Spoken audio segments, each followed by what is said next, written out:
Les premiers mois, j'ai pas du tout été ouverte. En fait, quand on est arrivé ici, ça a été très, très violent pour moi. Et j'ai très mal vécu les premiers mois, à tel point que je voulais retourner en France. Hein. Vraiment, j'étais très, très mal. Mais dû à, voilà, ce que j'en parlais souvent. Par exemple, on n'a pas du tout vécu pareil avec Florine, mais on n'a pas du tout quitté les mêmes vies. Elle a quitté une vie où elle voyait pas assez sa fille, où elle avait un manque de ça. Elle avait un travail qui lui prenait beaucoup. Elle avait pas une vie de famille voilà qui lui convenait. Moi en fait j'ai quitté ma petite maison qui venait juste d'être finie, mon confort, mon bébé qui venait de naître. Avant de te laisser avec ton épisode du jour, j'aimerais partager avec toi quelque chose que j'ai découvert récemment et qui risque fortement de t'intéresser. Est-ce que tu connais l'application Zaptax? Z-A-2-P-T-A-X. Sinon, écoute ce qu'il va suivre car ça va vraiment te permettre de gagner de l'argent. Si tu es expat, j'imagine que comme moi, quand tu reviens en France, tu fais le plein de produits que tu ne trouves pas dans ton pays d'expatriation. Mais sais-tu que tu peux te faire rembourser la TVA? En utilisant l'application Zaptax, tu peux facilement et rapidement détaxer les produits que tu achètes en France, mais aussi en Espagne ou en Belgique, dans plus de 1 million de commerces. Il y a déjà plus de 40 000 utilisateurs, l'application a été créée en 2017 et elle est la première sur le marché. Sans compter qu'elle est certifiée par la Direction Générale des Douanes. C'est fou, non? Je t'invite vraiment à aller sur leur site internet www.zaptax.com pour en savoir plus sur cette détaxe 2.0. Je te mets le lien dans la description de l'épisode. Et je te retrouve tout de suite pour ton épisode du jour.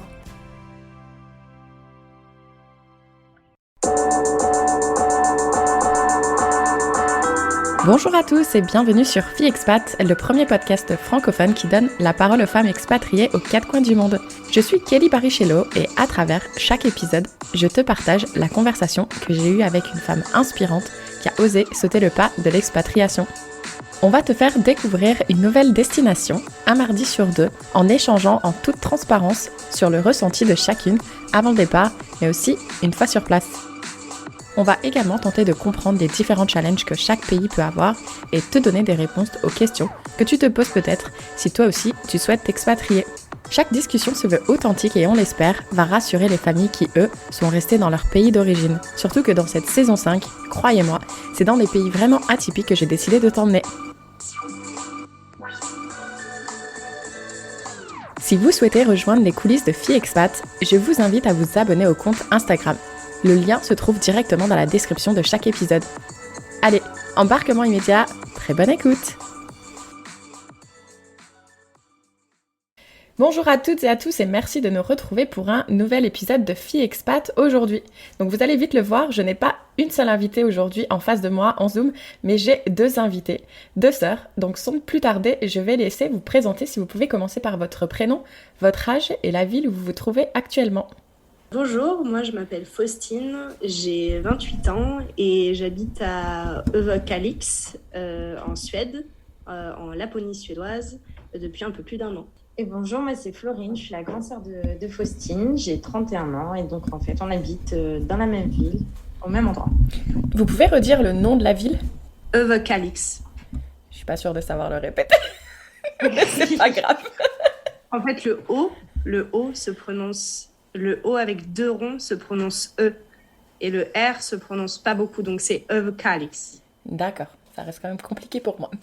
Sinon, c'est Överkalix. En mode français, c'est Överkalix. Ok, Överkalix, super. Mais écoutez, avant qu'on rentre dans le détail de votre expatriation, ce que j'aimerais faire, c'est une petite série de questions vrai ou faux. Donc chacune votre tour, je vais vous poser une question. Vous avez juste à me répondre vrai ou faux. Si vous voulez argumenter, n'hésitez pas. Donc première question pour Faustine. La Laponie compte plus de reines que d'habitants. Vrai ou faux? Vrai. C'est effectivement vrai. Il y a 200 000 reines contre 180 000 habitants. Donc j'ai trouvé ça très intéressant. Florine, la Laponie est 10 fois plus grande que la Belgique. Vrai. Alors, vrai et faux, de la façon dont j'ai tourné la question, parce qu'en fait c'est 13 fois plus grand que la Belgique. Et en fait, on pourrait mettre la Belgique, la Hollande et la Suisse collées ensemble et ça représente la superficie de la Laponie. Ouais. D'accord. Ensuite, on peut voir des ours polaires en Laponie. Faux. Bravo les filles. Je savais que celle-là, vous alliez la connaître et qu'elle allait être facile. Moi, Florine a très très peur des ours, donc c'est ma phobie. C'est vrai. On serait pas là s'il y avait des ours polaires. C'est clair, parce que c'est les plus dangereux. Voilà. Et dernière question, environ 10 millions de lettres au Père Noël ont été dernièrement recensées. Vrai? Alors c'est faux, parce qu'en fait, ils en ont recensé plus de 20 millions. Ah oui. Donc, parce qu'apparemment, il y a cette petite ville, alors je sens que je vais mal le prononcer, mais c'est Rovaniemi. Et apparemment, Non, c'est bien. c'est bien. C'est très bien prononcé, Super. bravo, félicitations. Merci. Donc la ville, le petit village officiel du Père Noël. Et donc effectivement, ils en ont recensé plus de 20 millions. Donc voilà. Donc maintenant, petit retour en arrière sur vos vies à vous. Donc je mettrai la lien dans la description du podcast. Ils ont fait un super film justement sur leur préparation et sur tout ce qui s'est passé pour eux en Laponie. Donc moi j'ai quelques détails, mais pour celles et ceux qui nous écoutent, est-ce que vous pouvez chacune votre tour nous présenter un peu qui vous étiez avant le grand départ pour la Laponie? Alors, nous, on habitait à Saint-Bran, donc c'est une petite ville à côté de Tours.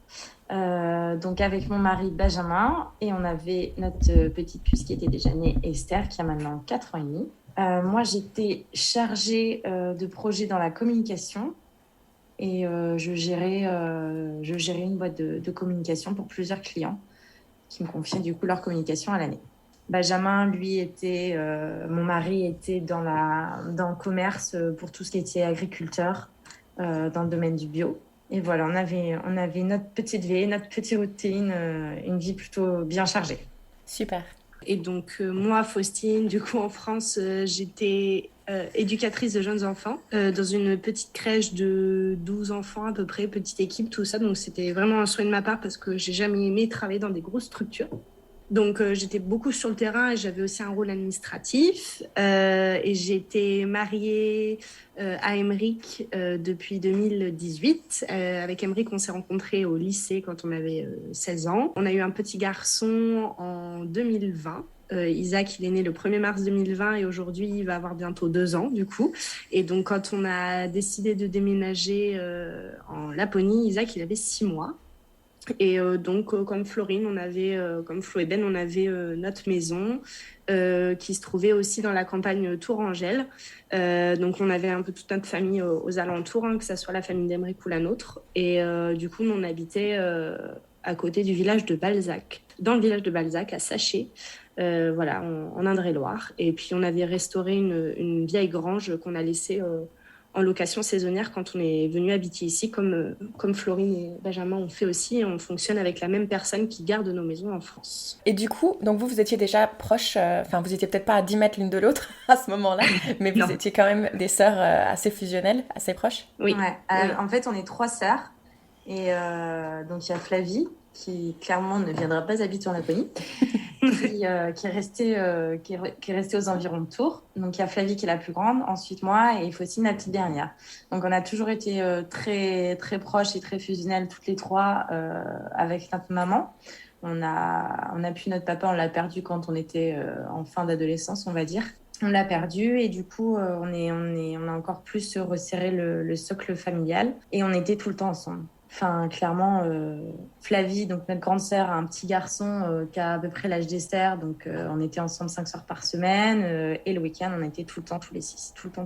Oui, parce que il faut savoir que nos 3 maris s'entendent comme des frères. Et c'est une réelle richesse. Et c'est vrai qu'on nous en fait souvent le retour parce qu'on nous pose souvent la question. Mais du coup, vous étiez potes et après, vous avez rencontré les 2 sœurs parce qu'en fait, les gens ne comprennent pas forcément. Et c'est vrai que non, en fait, ils s'entendent très, très bien tous les 3. Ils ont été témoins les uns des autres à leur mariage. Enfin, c'est vraiment, voilà, tous les 6, on s'entend très, très bien, même si, voilà, notre sœur Florine disait qu'elle ne viendrait pas habiter en Laponie parce qu'elle est beaucoup plus chaleur, Espagne, ils adorent le Pays Basque, l'Espagne, elle était prof d'espagnol. Enfin, voilà, ils sont attirés par la gastronomie, c'est très important aussi pour eux, donc ils sont très attachés à la France pour ça, je pense. Mais ils nous soutiennent à 100% dans notre projet et quand on se voit, on en profite beaucoup parce que ça nous manque. Ça nous manque beaucoup, ouais. Ouais, ça devait pas être facile pour elle. Non, c'était... c'était dur. Je pense que ça a été aussi dur pour nous que pour elle, c'est compliqué et c'est toujours difficile de se dire au revoir. Après, quand on se retrouve, on est super contente parce que c'est vrai que moi, je vois, on se voyait tout le temps, on était tout le temps ensemble. Mais du coup, j'avais l'impression de ne pas être là à 100% parce que j'avais la tête au travail, je courais un peu tout le temps partout, j'étais quand même très speed. Et là, maintenant, je sais que quand on se voit, je passe vraiment des moments de qualité avec elle. Même s'il y a les enfants qui courent partout. Génial. Et si je ne me trompe pas, vous avez aussi beaucoup voyagé avant de décider d'aller en Laponie, justement. Comment vous est venue cette idée de Laponie? Ouais. En fait, à la fin de nos études avec Emeric, on a eu l'opportunité de faire nos études en apprentissage, en alternance chacun. Donc, on a pu mettre de l'argent de côté. Et en fait, à la fin de nos études, on a vendu nos voitures, on a pris toutes nos économies et on est parti 1 an en road trip au Canada. Et en parallèle, Flo et Ben ont décidé de faire aussi un road trip, eux, en Laponie. Donc, ils ont parcouru la Norvège, la Suède et la Finlande pendant 3 mois et demi. Et du coup, en fait, quand on est chacun revenu de nos voyages, on était un peu changés, je pense. On a retrouvé nos vies, clairement. Mais ça a été dur d'atterrir et à un moment donné, en fait, on m'a posé la question il n'y a pas longtemps et je ne me souviens même pas de comment est née l'idée. Je me souviens même pas du jour où on en a parlé. On a dit, tiens, si on faisait un lodge tous les 4. Non, en fait, c'est venu au fil des discussions un petit peu. Et je sais plus, franchement, je me souviens même plus. Je me souviens qu'on faisait des petits points dans la chambre de la maison. Alors, le jour où vraiment l'idée est née, on ne s'en souvient pas. On sait qu'on était tous habités par le souhait d'habiter dans le Nord. Ça a vraiment évolué au fil des années. Enfin, ça ne s'est pas fait non plus sur un coup de tête, mais c'était un peu un rêve.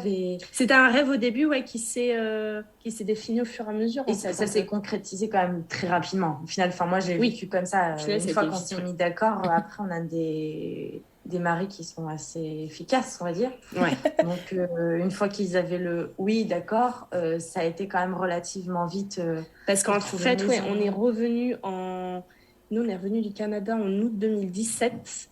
Et du coup, je pense que le projet... Non, 2016, je me trompe. 2016. Le projet est né, vraiment, on a commencé à en parler en début d'année 2017.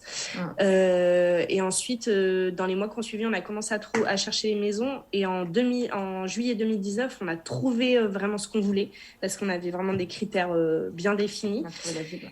Et on a trouvé l'endroit. Les gars avaient fait un repérage déjà parce qu'ils étaient partis en road trip l'année d'avant. Et pour savoir à peu près dans quelle zone on voulait s'installer, parce que on veut ouvrir aussi un truc touristique, donc faut penser à tout, quoi.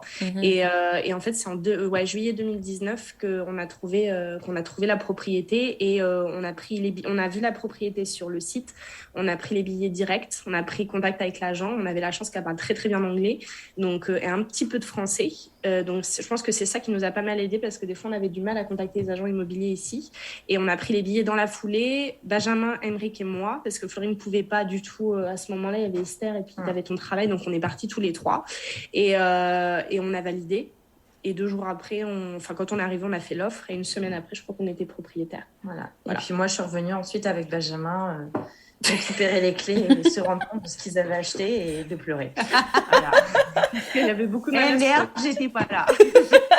Excellent. Mais du coup, c'est intéressant ce que vous dites et j'ai envie de rebondir sur le fait que, donc déjà, de 1, quand vous êtes allé en repérage, etc., est-ce que vous y allez toujours en période estivale ou vous aviez déjà été repéré un peu ce que ça allait donner l'hiver? En fait, les gars, ils sont allés en itinérance, en road trip. Ils sont partis avec les chiens et avec le tipi, avec un petit poêle à bois et un tipi, l'hiver. Ah, oui. Et pendant 1 mois, 3 semaines, 1 mois. Et en fait, nous, quand on a repéré la maison, c'était l'été. Donc, on est arrivé ici, c'était juillet, mais on a fait ni plus ni moins l'aller-retour sur 3 jours, quoi. 2-3 jours, on a fait l'aller-retour. Oui, des fois, ça sert à rien de passer trop de temps à réfléchir. On se pose plus de questions qu'autre chose. Des fois, il vaut mieux se lancer. Mais du coup, vous aviez quand même fait des économies, mis des économies de côté, j'imagine. Oui, on avait gardé de l'argent. De côté pour pouvoir acheter la maison cash. Parce que quand tu es étranger ici, il faut acheter la maison cash. Ah, ok. Donc, tu peux pas faire de prêt. Tu peux pas faire de prêt. Après, quand tu habites en Suède, que tu as un numéro, un personal number, comme ils appellent ici, oui, là, tu peux démarcher les banques, faire des prêts comme ce qu'on va faire là. Mm-hmm. Mais si tu es étranger et que tu veux acheter en Suède, non, il faut que tu achètes cash. Donc, c'est ce qu'on a fait. Et on avait aussi prévu des économies pour pouvoir vivre ici la première année. Mais bon, qui ont vite fondu parce que les travaux ont coûté 3 fois plus cher que ce qui était prévu. Donc du coup, ça a été très vite aussi, quoi. J'imagine, ouais, parce que des projets comme ça, j'imagine qu'il y a beaucoup de choses qu'on n'a pas prévues. Et du coup, une autre question que je me posais en regardant votre film, parce que si je ne me trompe pas, vous êtes arrivé au mois d'août. Ouais, fin août, début septembre. On est arrivé début septembre avec Faustine. Par contre, les garçons sont arrivés l'été. En juillet.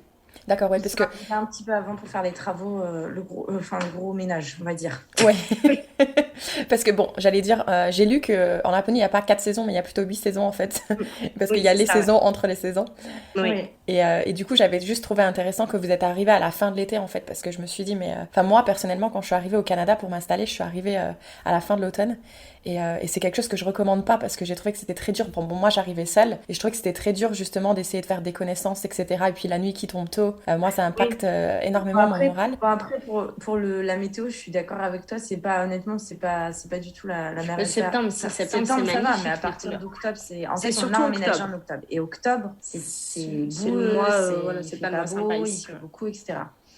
Après, pour ce qui est des connaissances, on est dans un pays où c'est la Suède, quoi. C'est quand même, c'est pas la même ambiance qu'en France. Il y a pas ce climat, on va dire, Latin, ben, là, c'est pas C'est un vrai? peuple latin, hein, c'est un peuple on est scandinave. déjà allé Donc, en Espagne, en Italie, les gens c'est pas du tout comme ça, quoi. C'est pas la même mentalité. Donc, moi, je m'attendais pas à me faire des copains, ce genre de choses. Donc, j'ai pas été déçue non, on n'a par pas rapport à été ça. déçus parce qu'on savait que les peuples suédois, norvégiens, finlandais, tout ça, c'est des... Ça met du temps à Ça met construire les du temps et relations. c'est des gens qui sont très, par contre, Ils sont très, gentils mais comme tout. vraiment gentils, très respectueux. Mais ça vraiment, hein, c'est pas un mythe. Hein. Et ils viennent en aide, vraiment. Ils viennent C'est vraiment en énorme. aide. C'est impressionnant. Enfin, nous, du coup, on était vraiment surpris de ça. Mais il faut le temps de tisser les liens, par contre. Ça Ouais. se fait pas comme ça. C'est pas comme les peuples latins, du coup. C'est complètement différent. Donc, faut pas s'attendre à ça quand on vient ici. On a quand même profité un petit peu parce qu'on a été logé dans une maison en attendant que les travaux se terminent un peu ici. Donc, on a profité des couleurs, mais quand on est arrivé ici, Florine le disait, en fait, on le voit dans notre film, il y a eu des tranchées de fête, donc avec la pluie, ça... Je disais, je l'ai pas dit dans le film, parce que bon, c'était le film, mais du coup, moi, ça faisait rire tout le monde, je disais qu'on vivait dans la diarrhée, en fait. Hein. C'était horrible, parce que ça avait fait une bouillasse marron, orange, enfin, c'était pas agréable de vivre là, quoi. C'était pas du tout agréable. Bah surtout avec deux petits bouts qui... bon, le tien, il était encore bébé, mais Ah pour la ouais. petite, j'imagine qu'elle voit ça, mais on a envie d'aller se jeter dedans, on a envie de faire des sauts, des tartes de Exactement. des gâteaux de gabou. J'adore laver les fringues, en plus, c'est ma passion. Je crois que c'est notre passion à toutes. D'ailleurs, tu sais quoi? Petite précision, toi qui m'as dit que tu voulais aller au Mexique, et ben là-bas, pour 2 € tu leur ramènes ton sac et ils te le lavent, ils te le repassent et ils te le ramènent. Bah. J'aurais dû laisser le Mexique pour se tromper. Pour la prochaine aventure. Non mais super, non mais c'est très bien parce que justement je me posais cette question par rapport au fait d'arriver à cette période de l'année. Peut-être une période que vous recommandez s'il y a une auditrice qui nous écoute et qui aimerait aller s'installer. Quelle est la période que vous recommandez? Bah, franchement, septembre, c'est très joli. C'est octobre qu'on recommande pas du tout. Ok. Parce qu'en fait, octobre, vraiment, les jours raccourcissent très très vite et il n'y a pas encore la neige. Et la neige, elle apporte une luminosité qui est incomparable. Il faut arriver au début de l'hiver. Donc, il faut arriver au début de l'hiver, ouais, quand la neige est là. Ou alors, si on veut pas être trop choqué par la nuit, février, c'est pas mal. Il y a des journées comme en France, en fait, février, à peu près à la même période. Mais... Et les gros froids sont passés. Mais à la fois, moi, je trouve ça riche aussi d'arriver avant la neige pour que ça s'installe tout doucement. Et c'est vrai que nous, on s'était dit ça pour notre fils parce qu'on s'était dit au moins, il va s'habituer au froid tout doucement. Ça va pas être un choc d'un coup d'arriver avec moins 20, en fait. Il y a ça aussi parce que le corps, il n'est pas habitué au début. Donc, parce que même nous, on le vit différemment. Enfin, là, il a fait super. Il faisait quand même trop chaud pour la saison. Il faisait 1-2 degrés. Et là, ce matin, je suis sortie. Il fait un petit froid quand même. Il fait un peu plus froid. Là, il faisait moins 22. Mais sauf qu'en fait, vu qu'on est quand même beaucoup plus habitués, c'est plus gérable, même pour les enfants au niveau de leur peau, etc., au niveau du visage. Au bout d'un an, ça s'habitue vraiment. Parce que la première année... c'était pas pareil. Après, je vais vous dire quelque chose, je sais pas si vous le ressentez quand vous rentrez en France, mais moi, par exemple, en Moselle, et d'ailleurs, hier soir, j'étais en train de boire un verre avec une amie de Montréal, et on a plus froid ici, en fait, alors qu'on n'est même pas dans les négatifs. Ah oui, clairement. Ouais, parce que on n'a pas d'humidité ici du tout. Hein. Ouais. La neige, on peut pas faire de bonhomme de neige, en fait, c'est tellement de la poudre, ça tient pas. C'est pour ça, on rigolait en début d'hiver, en fin octobre, on a eu les premières grosses chutes de neige, et la neige était humide, du coup, à ce moment-là encore. Et on a dit à Esther, profites-en bien, ce sera ton seul bonhomme de neige de la saison, quoi, parce qu'après essaye de faire un bonhomme de neige, c'est impossible en fait. La neige, elle te glisse entre les doigts. Hein. Qu'on est beaucoup moins malade ici. Ouais, moi qui suis très allergique, humidité, tout ça, j'ai jamais rien ici. Ah bah, super. J'éternue très peu, j'ai pas la gorge qui me gratte, ouais, c'est différent. Non, j'ai connu ça aussi, du coup. Moi, j'étais une grosse adepte des angines blanches et au Canada, ça m'est jamais arrivé. Oui, Voilà. ben moi, non, au Ouais. Canada, j'ai pas été malade une seule fois, j'ai pas utilisé mes antihistaminiques une seule fois. Je suis revenue en France à peine 2 semaines que j'étais déjà en train de me remettre du pied dans le nez. Enfin, c'est la pollution aussi, Mais hein, des je courantes en pense. France, de toute façon, Ouais. on a un truc. Tout le Les monde. enfants aussi, Mm. enfin, dès qu'on rentre, il y a quelque chose, ouais. Je pense que, enfin, quand on a acheté la maison, pour l'anecdote, parce que souvent ça fait rire, on a dû signer un papier comme quoi on acceptait de vivre dans une zone à faible densité humaine. Mais non. Et en, et en fait, quand on a regardé sur le net, on est moins nombreux qu'en Namibie, ici.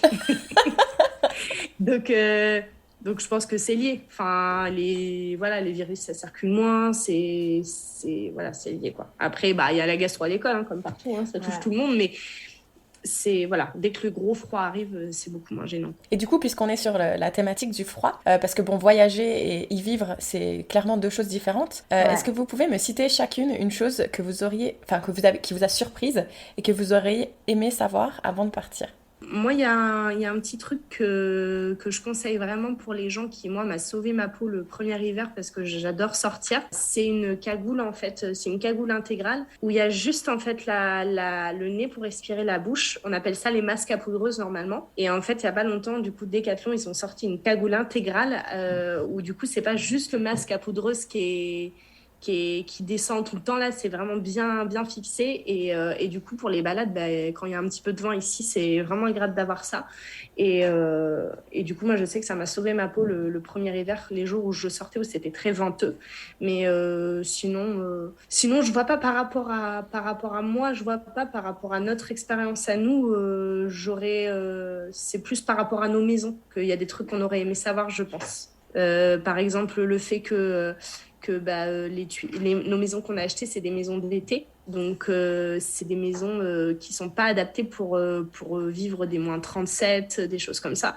Donc, c'est vrai que quand il y a des gros, gros froids, bah, les maisons, elles ont du mal à encaisser. Et malgré tous les trucs qu'on a fait, voilà, faut par exemple refaire tous les sols et tout pour que ça soit bien isolé. Ça, on n'a pas pu le faire encore. Mais on s'est retrouvé à devoir dégeler les tuyaux de la machine à laver au sèche-cheveux ou au pulseur pour chien pour dégeler, pour pouvoir faire des machines. Parce que, bah, en fait, les gens qui étaient là avant, ils utilisaient les maisons que l'été et les tuyaux qui passaient pour l'eau, ça passait juste sur le chemin, quoi.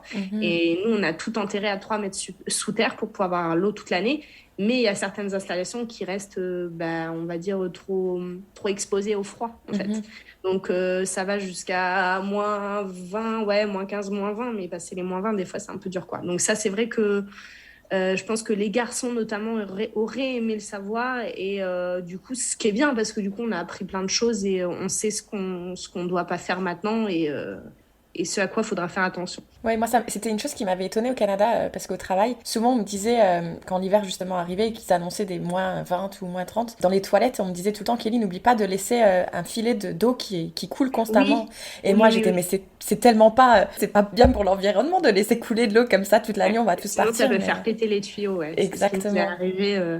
Nous, ça a fait péter un mitigeur l'hiver dernier. Quand on est revenu, ça avait cassé notre mitigeur, en fait. Mhm.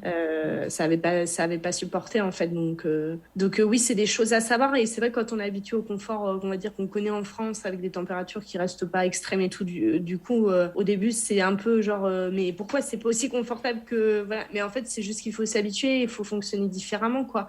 Mais nous, c'est surtout parce qu'on n'a pas des maisons adaptées pour vivre l'hiver, quoi.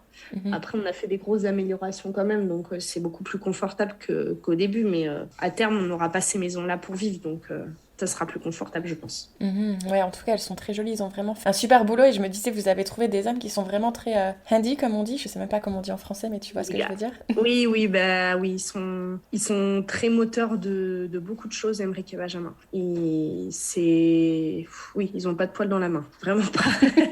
Je veux dire, ils s'arrêtent jamais, ils ont tout le temps des idées. Après, avec Florine, on est un peu à chapeauter le truc, à dire nous on aimerait ça, ça, ça. Après, ils essaient de se démerder, mais voilà, ils nous disent là clairement c'est pas possible de faire ça. Mais heureusement enfin clairement sans eux on n'aurait jamais fait ça. Enfin, c'est eux vraiment les moteurs du projet et sans eux oui on n'aurait jamais fait ça parce que c'est tellement d'investissement en fait dans les travaux, c'est énorme quoi. Et ils ont tout fait eux-mêmes quoi. Donc nous on en est incapables de faire ça. Mhm. Donc ça, oui, c'est vrai que c'est impressionnant. Ouais, non, c'est vraiment impressionnant ce qu'ils ont fait. Et du coup, tous les quatre, est-ce que... Bon, ça ne me regarde pas vraiment dans les détails, mais il n'y a pas trop de prise de tête. Enfin, lancer un business en famille, ça peut quand même avoir sa part de risque. Est-ce que c'est quand même quelque chose que tu recommandes? Alors nous, pour notre part, mais pas du tout. Du coup, enfin, il n'y a pas du tout de prise de tête. On a tous des personnalités différentes, mais on est sur la même longueur d'onde. Et si on n'est pas d'accord ou s'il y a quelque chose, j'ai pas de souvenir en tête, mais s'il y a vraiment quelque chose qui tilt ou voilà, on en parle tout de suite. Et ça, on se l'est toujours dit, par contre, dès le début, dès les premières discussions dans la petite chambre, quand on revenait de nos voyages et tout, ça a toujours été clair pour nous. On se le dit, s'il y a quelque chose qui ne va pas, on se le dit. Si ça, on veut pas ça, on se le dit. Donc, c'est pour ça aussi qu'avant de partir, on s'était dit que c'était important que chaque famille ait son intimité aussi, parce qu'on est proches, on est très proches, et ça, c'est bon, mais ça a aussi ses mauvais côtés dans le sens où des fois, on a besoin de se retrouver un peu avec son enfant, ne serait-ce que... Moi, je pense surtout aux enfants parce que, par exemple on voit Esther, Florine, souvent, je parle pour elle parce elle est allée voir Esther qui s'est un peu réveillée. Souvent, Esther, elle se réveille à peine, elle dit « Je veux aller voir Tata Faustine ». Mais parce qu'en fait, on est tellement à côté, tellement proches, tellement tout le temps ensemble. Ils grandissent comme des frères et sœurs, Esther et Isaac. Et c'est important qu'ils aient leur temps avec leur papa et leur maman aussi, leur univers aussi, qu'ils aient leur jeu, leur maison, qu'ils aient un peu leur espace à eux, un peu tranquille des fois, quoi. Donc, parce qu'on est une famille, mais on est deux familles. Et c'est vrai que c'est spécifique comme profil, mais on arrive bien à le gérer. Enfin, on se sent pas étouffé ni par l'un ni par l'autre. On sait, enfin, franchement, on se pose pas du tout la question de déranger l'un ou l'autre. Quand on a envie de manger ensemble, on mange ensemble. Quand on a envie de se faire des soirées tranquilles, on se fait des soirées tranquilles. Non, ça, pour le coup, on est vraiment sur la même longueur d'onde et pour le projet aussi.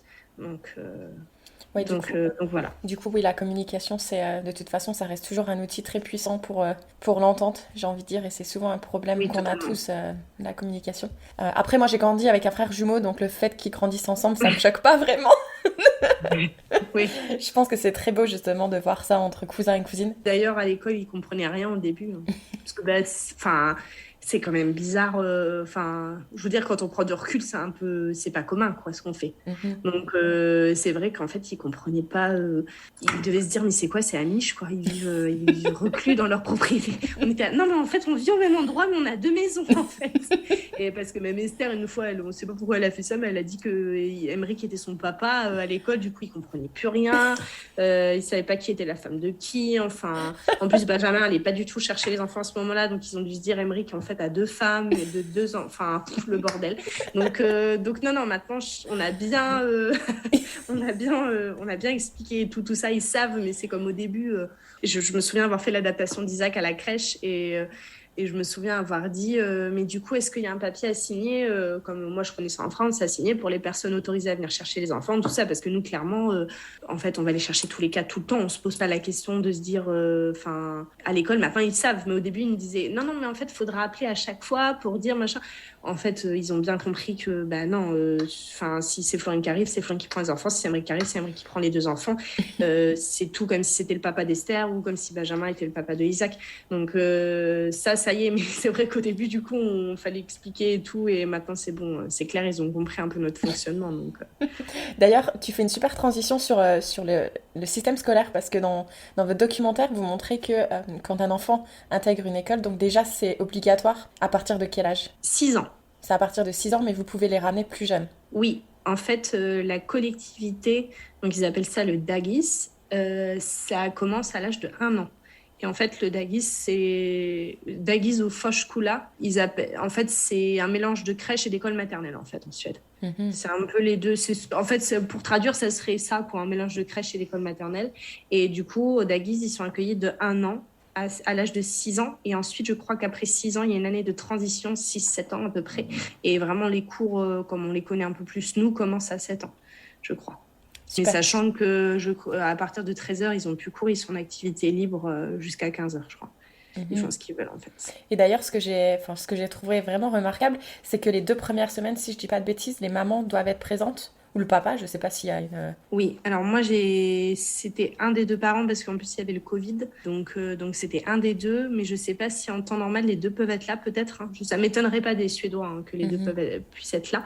Et du coup, oui, je crois que ça a duré 2 semaines, Isaac. En fait, ils nous ont dit ça va dépendre de l'enfant.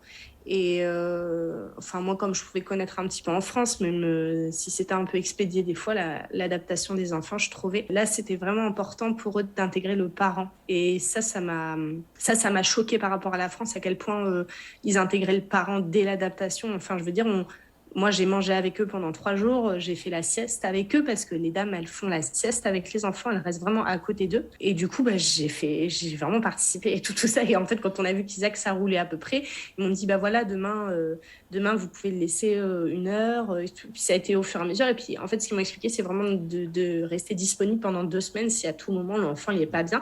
Je sais qu'il y a un jour, Isaac, il n'était pas bien. Et elles m'ont rappelé, elles m'ont dit, oh, il a beaucoup de chagrin ce matin. Il a du mal à se calmer. Est-ce que vous pouvez revenir un peu plus tôt? Et je suis revenue le chercher un peu plus tôt. Et puis ça, je crois que ça l'a fait 2 jours. Et après, c'était parti. Hein. Ça a jamais... Après, il a toujours été à l'école en courant. Il n'y a jamais eu aucun souci, quoi. Non, je trouve ça génial qu'on écoute l'enfant et qu'on écoute ses émotions et la façon dont il se sent, plutôt qu'en France où c'est tout le monde pareil, peu importe son caractère, et on y va et puis c'est tout. Quitte à pleurer tous les matins. Je pense que moi, en tant qu'éduque de jeunes enfants, je sais que je peux en parler parce que j'ai l'expérience d'avoir beaucoup travaillé en crèche et tout. Je sais que ça, voilà, les émotions de l'enfant, on les écoute beaucoup plus avant l'école. À la crèche, on va se rapprocher un petit peu plus des écoles suédoises et tout ça dans les crèches qu'on connaît en France.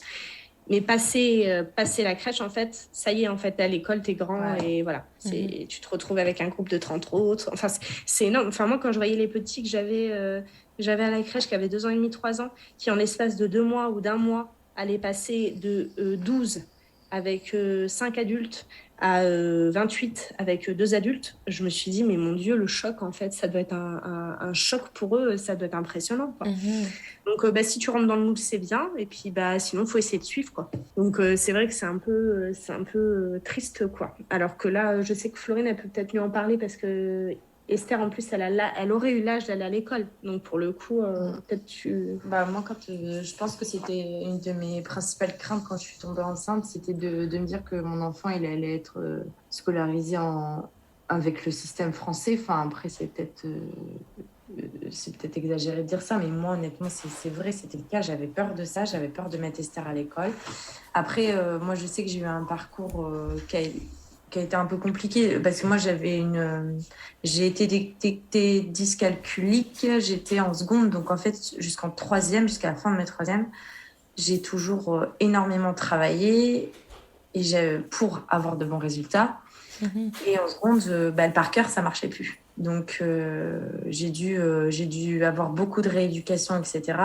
Et la première chose qu'on m'a dite, c'est si tu es dyscalculique, bon, vu les résultats que tu as, du coup, faudrait que tu fasses des métiers, faudrait que tu ailles faire un CAP ou des choses comme ça. Alors qu'en plus, ça veut dire quoi? Ça veut dire que faire des CAP, c'est facile, que c'est dénigrer aussi tous les métiers qui sont dans ce domaine-là. Et du coup, ils m'ont dit, par contre, la seule chose que clairement, vous ne pourrez pas faire avec vos problèmes, j'étais en CIO, etc., pour demander, c'est tout ce qui est en lien avec le journalisme ou la communication. Donc, j'ai dit, d'accord. Puis, du coup, je suis repartie, puis j'ai pris énormément de cours en plus, j'ai beaucoup travaillé, et du coup, j'ai bossé dans la com. Et tu vois, ça, c'est pas quelque chose que j'avais envie de faire vivre à ma fille. Donc, j'ai pas eu d'autre choix quand elle a eu 3 mois, c'était de la mettre en crèche. Et puis, plus les mois avançaient, et je le vivais pas très bien, honnêtement, de la mettre 46 heures par semaine en crèche, c'est pas quelque chose que je vivais bien du tout. J'avais l'impression de pas voir grandir mon enfant. Et j'appréhendais, vu son caractère, etc., qu'elle soit dans une classe de 29 ou 30 enfants. Je trouve super intéressant ce que tu dis parce qu'en général, dans le monde des expatriés, j'ai l'impression que j'ai souvent entendu des mamans dire je veux bien m'expatrier, mais par contre, moi, mon enfant, il faut qu'il intègre le lycée français ou les écoles. Ah non. Ouais, alors que je trouve que dans les autres pays, ils ont un système qui... Enfin, pas tous les pays, bien évidemment, on peut pas faire une généralité, mais d'autres pays ont aussi des programmes qui, justement, vont être à l'écoute plus de l'enfant ou qui vont leur faire des choses qui vont être plus créatives ou des choses comme ça. Et c'est pas un système scolaire un peu trop carré à mon goût, personnellement. Ouais. Parce que moi aussi, hein, j'ai galéré à l'école. J'ai pas été diagnostiquée avec quoi que ce soit, mais clairement, je galérais, quoi. Et donc... Enfin, je trouve ça un peu dommage, donc je trouve super intéressant ce que tu dis. Quand tu sais, moi j'entends parler de la famille, des amis, d'enfants qui ont le même âge qu'Esther et qui sont justement dans des classes de 30 enfants. Franchement, ça me fait pas rêver. Parce que bah, elle a parlé un peu trop fort ou elle a répondu, bah, elle est punie. Bah, elle n'a pas de récréation. Attends, déjà qu'ils sont assis toute la journée, une grande partie de la journée, qu'on leur demande beaucoup. En fait, si pour eux, la solution, c'est de punir et en fait d'exclure l'enfant de prendre l'air.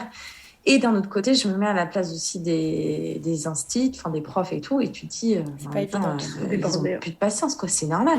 Ah oui. C'est normal, il y a trop d'enfants. Mhm.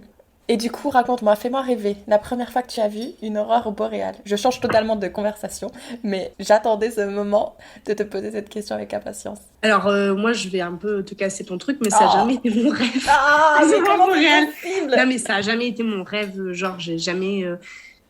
Je trouvais ça beau en photo, je trouvais ça très beau, mais je me suis jamais dit mon rêve, c'est de voir des aurores boréales et c'est un de mes rêves, quoi. Je veux vraiment les réaliser. Mon rêve, moi, c'est d'aller voir des orques et de nager avec des orques. C'est ce que Mais je j'allais sais dire. que Dis-moi, j'aurais c'est quoi peur. ton rêve? Ok, des orques. Et je sais que j'aurais peur, mais c'est vraiment un de mes rêves. Et ça restera sûrement un rêve parce que je pense que j'aurais peut-être pas le courage de le réaliser, du coup, de nager vraiment avec eux, j'aurais peut-être pas le courage, je sais pas. Et du coup, bah, les aurores boréales, en fait, la première fois que j'en ai vu, bah, je suis restée ébahie devant parce que surtout de les voir danser en fait, parce qu'en fait on peut voir des photos, on peut trouver ça très beau et tout, mais en fait de les voir en vrai au-dessus de ta tête et tout, danser, changer de couleur et tout, c'est magique en fait, c'est trop beau. Et du coup tu peux rester devant, en fait tu peux rester devant hyper longtemps quoi, à juste. Ah, on a une troisième invitée. Allez, entre girls. Tu peux dire coucou? Non, Elle est fatiguée. elle dormait. Ma Un mauvais croquette. cauchemar. Ça n'arrive jamais, bien sûr, mais il fallait que ça arrive ce soir. Il n'y a pas de souci. Et du coup, est-ce que toi, est-ce que c'était sur ta liste de voir des aurores boréales? Florine. Oui, du coup, Florine, ouais. Moi, j'en avais déjà vu. Ah, t'en avais déjà vu, ok. Moi, j'en avais vu dans le Yukon déjà. Ah, Quand ok. j'étais au Canada, j'en avais vu. Mais oui, par contre, oui, je me souviens de la première au Canada. Oui, là, j'avais été sur le cul. Oui, je me souviens. Parce que je me souviens que mon mari, pardon, c'est mal poli. Je me souviens que mon mari m'avait réveillée, m'avait dit regarde et tout. Et en fait, on était dans une cabine parce on faisait du woofing chez un musher. Pendant les 4 mois d'hiver, on l'était entraîner ses chiens et tout ça pour une grande course de chiens de traîneau au Canada et en Alaska. Ah, Et du coup, en génial. fait, on logeait dans une toute petite cabine perdue au milieu de la forêt et au bord d'un lac. Et en fait, notre vitre, en fait, elle faisait limite la moitié de la cabine. Elle était énorme, elle était au bout de notre lit. En fait, il m'a dit regarde. Et genre, j'ai ouvert les yeux de mon lit et là, il y avait des aurores qui dansaient au-dessus du lac et tout. Et oui, là, c'était magique, quoi. Ah, C'était... super. Ouais. En tout cas, vous venez de me donner envie. Même si le froid, c'est ce qui m'a fait, en quelque sorte, pas le froid, mais c'est la durée de l'hiver, en fait, moi, qui m'a fait un peu fuir le Canada, parce que ça devenait un peu long, quoi. Mais pas le froid ou la neige en soi. C'est Parce marrant, que... c'est ce que les gens disent ici. Quand on est arrivé, je me souviens qu'on a fait les premiers jours d'adaptation à l'école des stars. Les dames qui bossent là-bas m'ont tout dit vous allez voir, l'hiver ici, il est long, hein, c'est long. Mais après, moi, je le vis pas comme ça parce que l'été, il est tellement Intense. intense. On a du soleil non-stop, etc. Donc, en fait, on en prend suffisamment pour après bien vivre la saison du froid. Oui, puis j'imagine que pour vous aussi, l'hiver, ça rime avec une saison quand même chargée au niveau du tourisme, du coup. Je pense, ouais.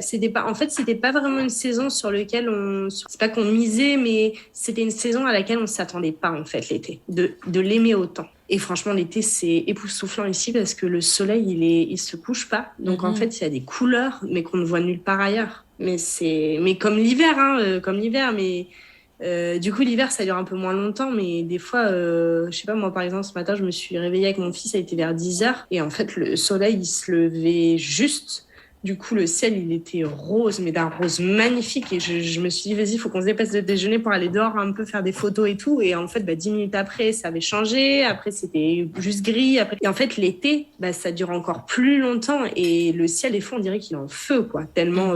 Enfin, vraiment, mon mari, il a pris des photos. Une fois, je me souviens au-dessus du lac, là, avec le drone. Mais on aurait dit qu'il y avait le feu, quoi. Tellement c'était orange et rouge de partout.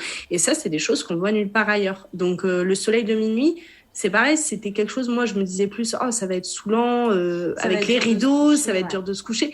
Et en fait, mais c'est le kiff, en fait, c'est trop bien. Parce que nous, on a une plage qui est pas très loin, qu'on a découverte. Là, c'est une plage qui est connue que par les locaux. Et on a eu la chance de connaître le lieu assez rapidement, du coup, parce qu'on est arrivé ici il y a tout juste un an.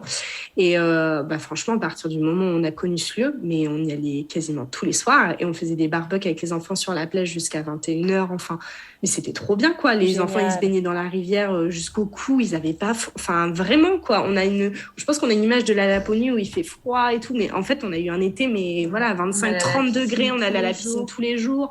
Voilà. Le seul bémol de l'été, c'est les bestioles, les moustiques qui arrivent, comme tout, quoi. La végétation qui explose, les insectes qui explosent et tout ça. Donc, c'est vrai qu'il y a un pic au niveau des moustiques à un moment donné, vers fin juin, début juillet. Ouais, fin juin. C'est très intense et notamment nous qui vivons dans la forêt, c'est violent. Ouais. Nous, on n'était pas préparés à ça. On n'était pas préparés et j'avoue qu'au début, moi, je dis à mon mari, non mais moi, en fait, moi, j'adore être dehors, j'adore profiter de l'été et tout. Moi, c'est mort, en fait, si ça tout l'été. Et en fait, après, ça s'est calmé. Et après, par contre, le soir, c'est pas possible. Donc, le soir, on voit beaucoup de personnes qui installent les pergolas dehors qui sont protégées par des moustiquaires, mais comme on peut voir au Québec, c'est la même chose au Canada. Et du coup, ils fonctionnent comme ça. Du coup, sinon, le reste de la journée, ça va. Mais dans le reste de l'été, c'est un peu comme en France, c'est le soir beaucoup qu'ils arrivent. Mais en juin, c'est vraiment toute la journée, ils sont là, quoi.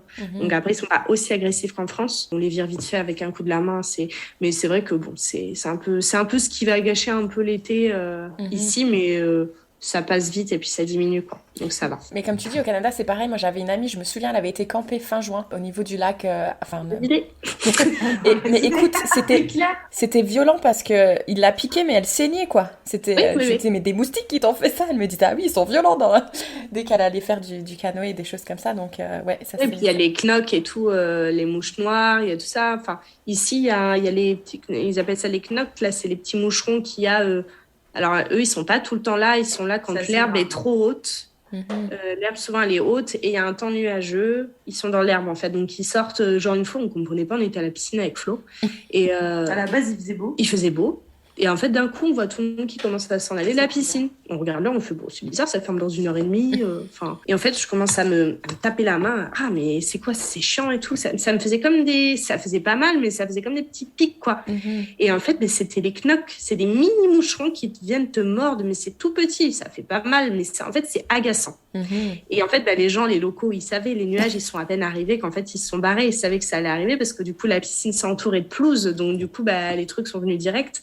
Donc, ça, après, tu le sais, quoi. Mais c'est vrai que la première fois, tu fais, mais c'est quoi ces trucs ça laisse des petits points rouges sur la peau, un peu. Et voilà. Mais je sais que nous, on a eu une expérience au Canada où c'était beaucoup plus violent que ça. Ouais, les moustiques, une fois en tente, on a dû replier la tente et repartir. C'était impossible, quoi. On comprenait pas pourquoi il y avait aucune... On arrive, on fait, il y a aucune tente et tout. C'est dommage, c'est un beau spot et tout. On installe la tente. On a vite compris, on a tout plié, on est parti. Ouais, tu vois, voilà. C'est pas... Bon, je pense que c'est le genre de questions que j'aurais pas forcément mis sur ma liste de questions à traiter pour la Laponie. Donc, c'est super intéressant que vous abordez ce point. Si vous aviez chacune un conseil à donner à une personne qui voudrait justement s'expatrier en Laponie, seule, en famille, peu importe, qu'est-ce que vous leur diriez ? Que les débuts sont pas forcément faciles. Quand on s'expatrie, au début, mais il faut être préparé au fait que au début, c'est pas forcément facile et que c'est le jeu et que, comme me dit tout le temps mon mari, c'est pas grave, regarde, dans 10 ans, on en rigolera, ça va me faire des bons souvenirs. Et bon, il a pas tort, c'est vrai que des fois, c'est marrant, mais voilà, de prendre conscience de ça et puis de s'écouter. Et si on a envie de faire un projet dans un autre pays, faut pas se dire, ah oui, mais là, j'ai un enfant en bas âge, ah oui, mais là, j'ai mon travail, ah oui, mais là, je suis trop vieux ou je suis trop jeune. En fait, il y a toujours des bonnes raisons. On se trouve toujours des excuses et ce qui est important, c'est de faire ce qu'on a envie de faire et de se donner une opportunité. Il faut la saisir, en fait. Quand il y a une opportunité qui se présente, il faut la saisir. Et puis, il ne faut pas trop s'écouter non plus.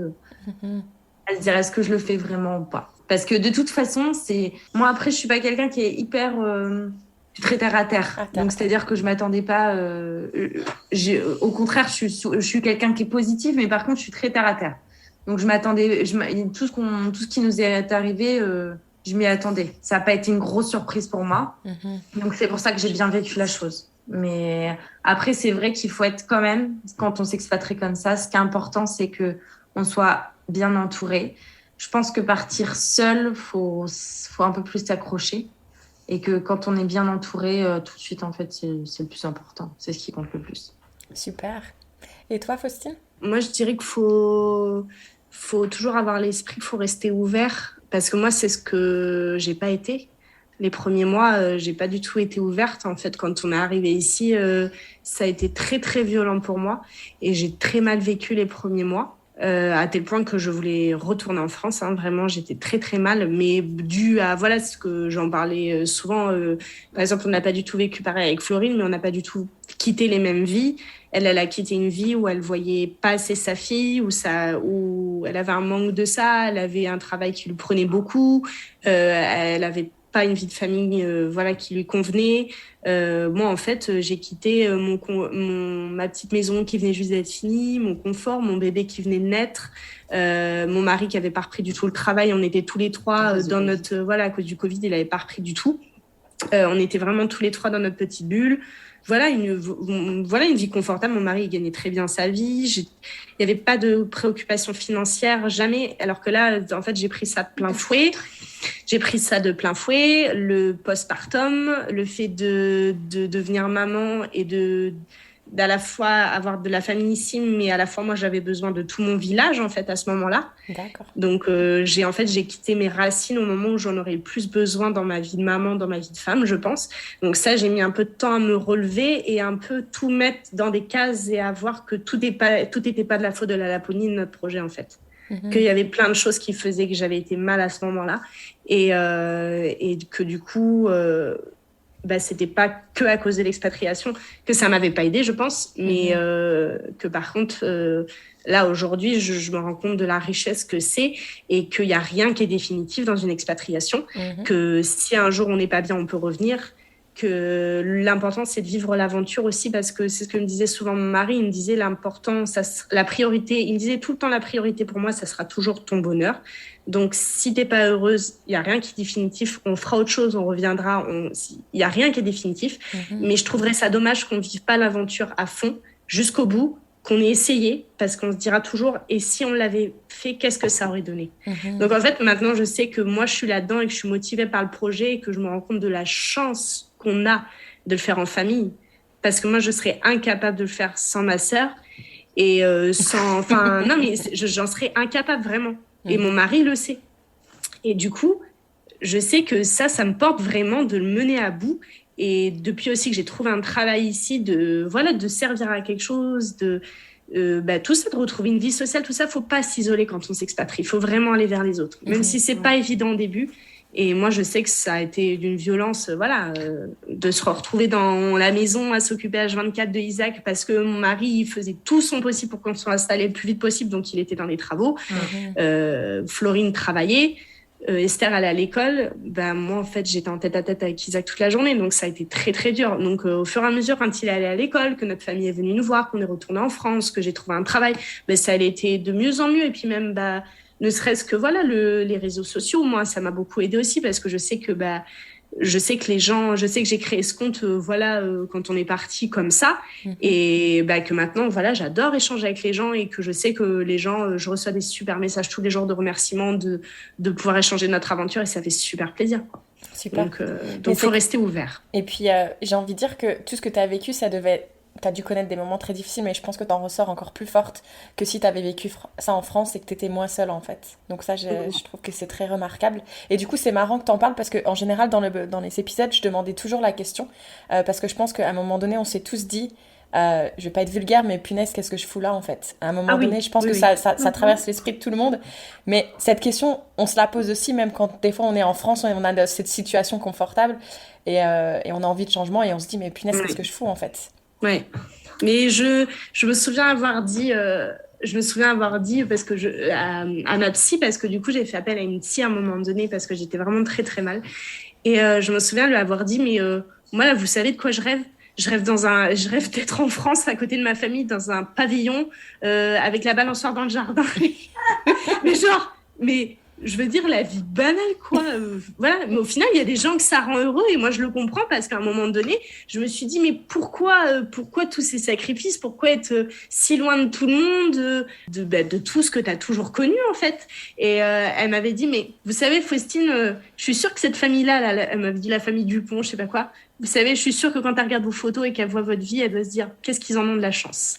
Et je sais que sur le moment, j'ai fait oui, mais en fait, oui, non, c'est vrai, parce que tous les retours qu'on a des gens, c'est que qu'on vit ce qu'ils aimeraient vivre en fait, et ce qu'ils n'ont pas forcément le courage d'amorcer, parce que c'est ça, c'est amorcer le truc et partir. Et ça, c'est un énorme, c'est le plus gros en fait, c'est de décider de partir et de le faire. De toute façon, comme vous l'avez signalé au tout début de l'enregistrement, c'est un processus qui prend du temps. C'est pas quelque chose où on se lève un matin et on se dit allez hop, je fais mes valises et je pars. D'ailleurs, en parlant de valises, je sais que tout était même mesuré au kilogramme près par rapport au transport. Oui. Et moi, c'est ça que j'essaie de véhiculer à travers le podcast aussi, c'est qu'une expatriation, il faut la préparer, que tout ne va pas être forcément rose. Si on ne peut pas être on n'est pas en famille comme vous l'êtes, peut-être essayer de se faire accompagner pour justement éviter tout problème. Après, préparer, il faut toujours avoir un backup au cas où aussi parce que. Exactement. Moi, je sais que c'est mon patron qui m'avait dit d'ailleurs, quand je lui ai dit qu'on faisait ça, qui m'avait dit ce qu'il faut toujours, parce que lui, il l'a vécu aux États-Unis très longtemps, il m'avait dit ce qu'il faut toujours, c'est pouvoir rentrer quand tu as besoin de rentrer. Donc, on revient au côté, c'est l'aspect financier, mais c'est vrai, il faut en parler aussi. Il faut pouvoir se dire, s'il y a telle ou telle chose qui arrive ou si ça va pas, faut pas que je me dise non, je peux pas rentrer parce que là j'ai pas assez d'argent sur le compte pour pouvoir payer des billets. Exactement. Parce que on peut très mal le vivre et ça peut être dur. Après nous, je sais qu'on est super solidaires et que si se passe quoi que ce soit, on s'arrangera toujours en fait. Il n'y a pas de questions comme ça entre nous, mais c'est pour des gens qui partent à deux ou tout seul. Il faut pouvoir se dire aussi. Faut pas que ça soit trop loin si on est très attaché à la famille et il faut surtout pouvoir payer le voyage si on a parce que ça c'était vraiment des conditions pour nous. La condition c'était de pouvoir rentrer en France quand on voulait. Ça c'était vraiment très très important et même si par exemple là on est rentré pour Noël, chacun on est rentré un petit peu en décalé avant Noël. Là on s'est gardé les chiens les uns après les autres. On est rentré une semaine et puis une semaine chacun. Mais on se serre la ceinture et là financièrement c'est compliqué en ce moment, on a nos boulots mais voilà en fait c'est la vie quoi, donc financièrement on vit pas nos meilleurs jours en ce moment, mais il fallait qu'on rentre, il fallait qu'on voit notre famille pour Noël et on sait que il faudra faire des sacrifices sur d'autres choses après, mais notre cadeau c'était de rentrer voir nos proches pour Noël, de voir notre nièce qui est née, nous on l'a vue avec Florine en septembre mais Emeric et Benjamin l'avaient pas vue donc ils l'ont rencontrée là. C'est tellement des moments riches et je pense qui dans une vie sont essentiels que c'était inimaginable pour nous de passer à côté de ça. Donc nous c'est une priorité de pouvoir retrouver nos proches, c'est pour ça que on s'est toujours dit qu'on s'accorderait un temps d'un mois en avril en France et peut-être après à l'avenir un mois en octobre, enfin on verra, de revenir sur 2 longues périodes comme ça dans l'année pour pouvoir profiter de nos proches et d'avoir la possibilité de revenir en avion rapidement s'il y a besoin ou quoi. Non, c'est super, franchement, c'est super ce que vous dites. Et d'ailleurs, je l'ai déjà dit à d'autres personnes qui me demandaient conseil par rapport à une expatriation. C'est même des fois, on pense pas au décalage horaire, mais il y a des personnes qui ont besoin de... Ah oui, totalement. Ouais. Tu vois, moi, je pouvais parler avec mes parents que le dimanche, par exemple, parce qu'en fonction de on travaillait tous la journée. Du coup, on n'avait que le dimanche pour s'appeler. Et pour des personnes qui ont tendance à prendre le téléphone et appeler leur maman ou quelqu'un ou leur sœur ou peu importe, des fois, il faut prendre en compte le décalage horaire et c'est pas forcément quelque chose qu'on prend en compte quand on... Totalement, totalement. Ah ben ça c'est sûr parce que l'autre jour je me faisais la réflexion d'ailleurs, je me disais que ça faisait longtemps que j'avais pas appelé ma maman, et je me suis dit mais t'imagines si en plus j'avais genre 8 heures de décalage avec elle, mais laisse tomber, déjà là je suis sur le même créneau horaire et des fois j'ai du mal à trouver un moment entre Isaac, les chiens, le travail, la vie quoi, pour l'appeler, que c'est pas pareil quand la personne elle vient chez toi, que tu passes la soirée avec elle, qu'elle vient manger et tout.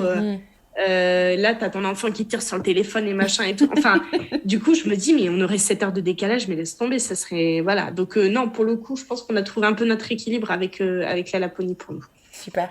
Si vous pouviez vous passer justement un petit message à chacune, au moment où vous pensiez à préparer tout ça, ce grand départ pour la Laponie, est-ce qu'il y aurait un petit message que vous vous glisseriez à l'oreille chacune? À nous-mêmes? Oui, si vous pouviez faire un petit retour en arrière, en mode je mets ma cape transparente et je vais me glisser un petit mot, est-ce que vous vous diriez quelque chose?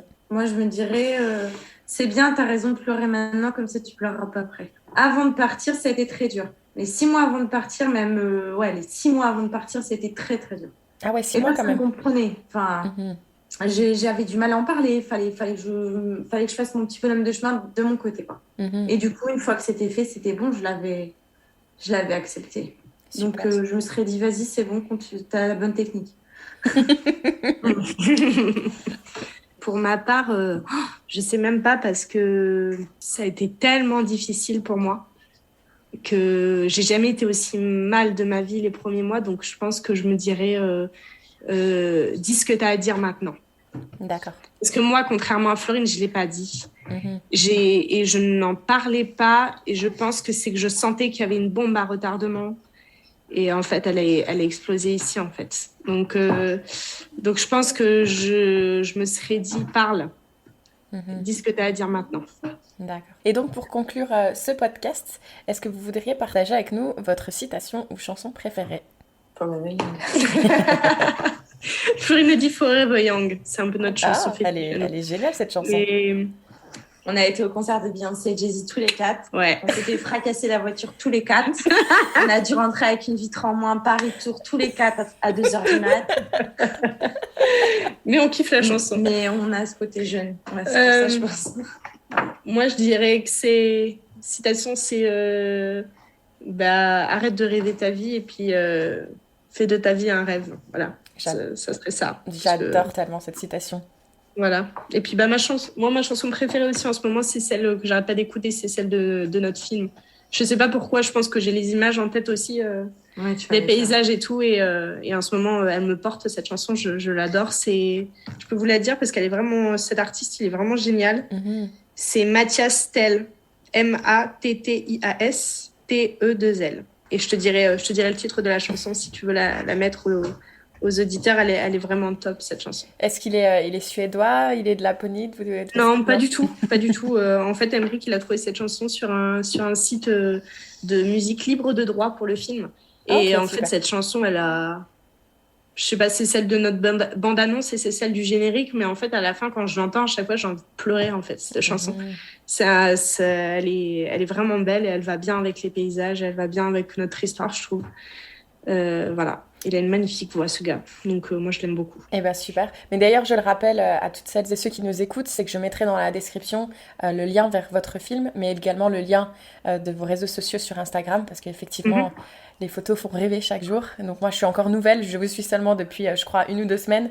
Et d'ailleurs, j'apprécie que vous ayez accepté mon invitation aussi rapidement. Donc, Avec plaisir. merci beaucoup, c'était un super échange. Et puis, je vous dis à très bientôt, j'espère, en Laponie. Merci beaucoup. Merci. À bientôt. Ouais. Ding. Tu sais quoi, à chaque fois, j'oublie de prévenir mes invités. À la fin, on se dit, qu'est-ce que tu préfères, toi, en Laponie? Qu'est-ce que tu préfères en Laponie? Ma chambre. Attends, vas-y. Attends, Parle plus fort. Ma chambre. Ta chambre? C'est vrai? Ouais. Qu'est-ce que tu aimes dans ta chambre? Mon lit, mes robes de princesse, mes Barbies, mon avion Barbie. C'est une fille.